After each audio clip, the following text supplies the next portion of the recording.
ocurre algo que Vladimir Putin quería evitar a toda costa. La guerra en Ucrania ya no puede ignorarse ni en casa. La gente en diferentes partes de Rusia hace largas filas en las gasolineras.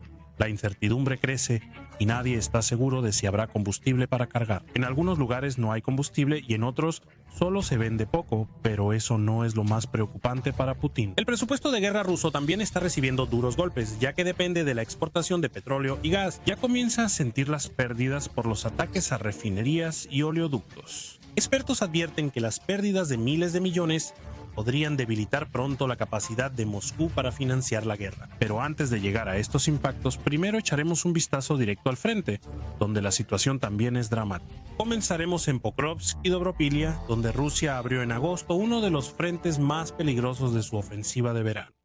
Taranitsami les da la bienvenida, donde revelamos conexiones ocultas, juegos de poder y conflictos que forman nuestro mundo.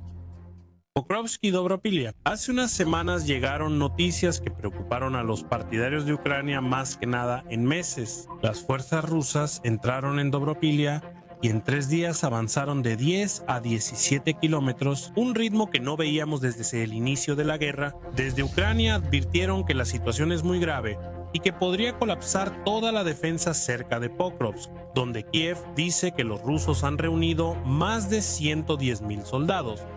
También participaron la 132, la Brigada Motorizada 132 y la 5ª Brigada de Tanques de la Guardia tenían la misión de abrir camino al oeste. Aunque a primera vista parecía un gran avance, los analistas señalaban que más que un ataque masivo, se trataba de una táctica de infiltración. Grupos pequeños, apoyados por artillería y drones, intentaban avanzar en posiciones ucranianas. Sin embargo, Ucrania respondió rápido. Se trasladaron fuerzas de élite al frente, incluyendo el Cuerpo Azov y el Batallón de Voluntarios Lobos de Da Vinci. Junto con otras unidades, realizaron una serie de contraataques que ralentizaron el avance ruso y crearon espacio para estabilizar la línea. Como resultado, Ucrania logró liberar 6 aldeas al norte de Pokrovsk. Aunque el proyecto Deep State incluso habló de 7, fue la primera señal clara de que el avance ruso no es ilimitado y que la defensa puede recuperarse. El frente en Donetsk cambia diariamente. Poco después de estas noticias, Kiev admitió que 2 aldeas en la región volvieron a caer en manos rusas. De esta zona llegan las noticias más recientes. Según Ucrania, algunas tropas rusas que avanzaron demasiado quedaron atrapadas y rodeadas cerca de Dobropili. Aún no se conoce el número exacto de soldados que pudieron quedar rodeados, pero se habla de grupos que penetraron en profundidad y quedaron aislados de los suministros. Si se confirma, sería un giro desagradable para Moscú. El mando ruso tendría que decidir si intenta rescatar a los rodeados a costa de más pérdidas o si los deja a su suerte. Kupiansk y la ofensiva rusa de verano. Kupiansk es una de las principales metas del ejército ruso en el norte del frente desde hace más de un año. Los rusos han soñado durante mucho tiempo con un cerco que haría que Ucrania retire sus fuerzas de gran parte de Yarkov. A mediados de agosto parecía que esta presión volvía a ganar fuerza. Moscú trasladó miles de soldados a la zona. Se habla incluso de decenas de grupos tácticos de batallón apoyados por tanques y artillería. Entre las fuerzas desplegadas también estaban las unidades de la 25 del ejército combinado que tienen experiencia en combates en Limán y Svatov. Mi objetivo ruso era llegar al río Oskil y rodear Kupiansk. Sin embargo, los ucranianos respondieron con una serie de operaciones defensivas. Trasladaron a 32ª y 41ª a la zona, brigada que participó de inmediato en los combates al norte de la ciudad. El resultado llegó pronto. El ejército ucraniano anunció la liberación de Mirne, un pequeño pero estratégico pueblo que controla las rutas a Kupiansk desde el norte. Este paso interrumpió el plan ruso y demostró que aquí también se aplica la misma lógica que en Pokrovsk. El avance ruso es posible, pero implica grandes pérdidas y no garantiza un cambio decisivo. En general, la ofensiva de verano rusa se puede resumir en una sola frase: es un avance lento y agotador. El Ministerio de Defensa ruso afirma que desde marzo han ganado más de 3.500 kilómetros cuadrados y más de 100 localidades, pero sin capturar ciudades importantes. El Instituto para el Estudio de la Guerra señala que ganan cientos de kilómetros cuadrados al mes, pero esto es poca recompensa frente a grandes pérdidas. El presidente ucraniano Volodymyr Zelensky lo resumió recientemente diciendo que el mando ruso busca una victoria simbólica que pueda vender en casa, pero hasta ahora no la ha encontrado. Aunque el frente en Kupiansk y Pokrovsk sigue siendo disputado, es claro que la ofensiva de verano rusa no cumplió las expectativas de Moscú. Ataques ucranianos a refinerías, oleoductos y crisis de combustible en Rusia. Mientras se lucha por cada kilómetro en el frente, Ucrania abrió otro frente en territorio ruso profundo. Aún más que las trincheras cerca de Pokrovsk o Kupiansk, porque apunta a un lugar que es especialmente sensible para Rusia. Drones ucranianos realizan ataques sistemáticos al sector energético ruso. Refinerías en Krasnodar, Saratov, Syzran y sitios estratégicos cerca del Mar Negro y la terminal de Ust-Luga en el Báltico han sido atacados. Uno de los ataques más graves fue contra la refinería de Novochaitinsk en Rostov. 21. El 21 de agosto, un gran incendio inició por drones, dañando parte de la instalación pese a la defensa antiaérea. El humo y las llamas de la refinería incendiada simbolizan que la guerra ya no solo ocurre en Ucrania, sino que también impacta la infraestructura en Rusia. Analistas internacionales reportan que en agosto estuvo inactiva hasta el 17% de la capacidad de refinación rusa, es decir, más de 1.100.000 millones de barriles diarios. Ya no se pueden ignorar esas cifras. Para comparar, es un volumen que cubriría aproximadamente la mitad del consumo diario de un país del tamaño de Alemania. Ucrania también atacó el principal oleoducto petrolero ruso, Druzhba. El ataque a la estación de bombeo en la región de Briansk provocó que el flujo de petróleo hacia Eslovaquia y Hungría se interrumpiera durante varios días. Europa volvió a notar que la guerra también es por energía. En Rusia la situación era peor. La interrupción en la red detuvo el suministro a refinerías y al terminal de Ust-Luga, clave para exportar diésel y productos petroleros. Según las estimaciones, el terminal funcionará en septiembre solo a la mitad de su capacidad habitual. ¿Y cuál es el resultado? Crisis de combustible que Rusia no vivía en 10 años. En muchas regiones, desde el lejano oriente hasta el Cáucaso y Crimea, las estaciones de servicio se han quedado vacías. La situación más grave está en Crimea, donde en agosto hubo filas kilométricas en las gasolineras y la gente esperaba mediodía para cargar combustible. En otros lugares la gasolina se raciona o simplemente no hay. Según los datos disponibles, el precio de la gasolina tipo A95 ha aumentado más del 50% desde principios de año. Para los rusos esto es un golpe duro.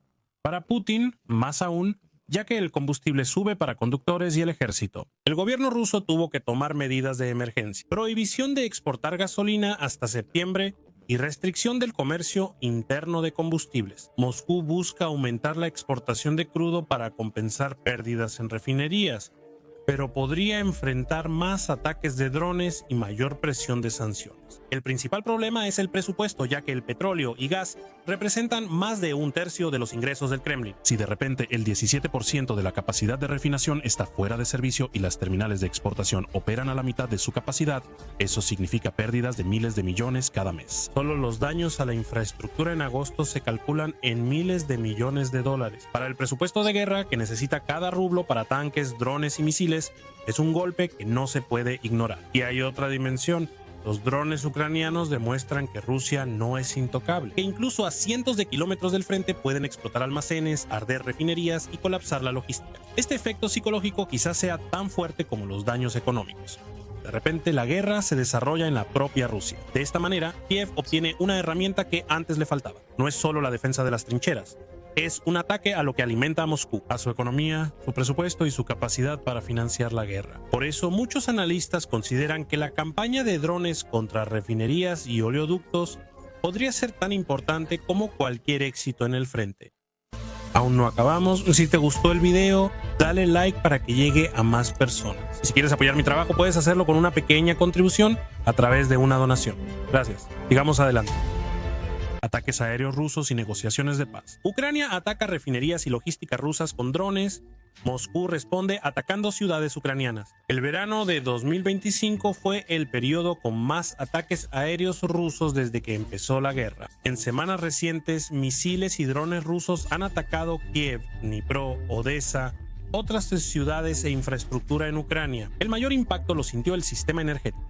Los ataques a plantas eléctricas y nodos de distribución causaron apagones generalizados. En algunas áreas los apagones duraron horas y en el sur hasta días. Moscú deja claro que quiere quebrar a Ucrania no solo en el frente, sino también económica y psicológicamente. Rusia busca mostrar que aún controla la ventaja en la escalada. Según el mando ucraniano, Moscú ha lanzado miles de drones y misiles en las últimas semanas, y parte de ellos también han tenido como objetivo a civiles. Es una señal para recordar a Ucrania que la guerra podría ser aún más costosa. Pero estos ataques también tienen una dimensión política. Analistas afirman que el Kremlin busca aumentar la presión antes de posibles negociaciones de paz. El objetivo es claro: forzar a Kiev a negociar desde la debilidad. El presidente Volodymyr Zelensky confirmó que Rusia intensifica los ataques para lograr una mejor posición en futuras conversaciones. Ucrania así enfrenta una doble presión: misiles rusos en el aire y maniobras diplomáticas tras bambalinas. Mientras Moscú busca quebrarla con bombardeos,